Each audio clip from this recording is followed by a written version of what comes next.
I knew UW offered quality courses and certificates. They were affordable.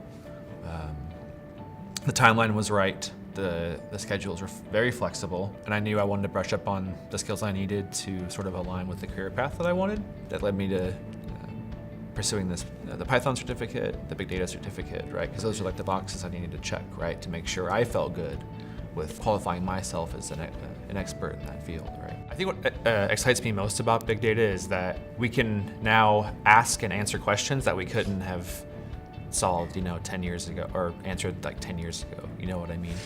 Just having these massive amounts of data like streaming in like day after day after day, second by second. Now the hard part is coming up with questions to ask.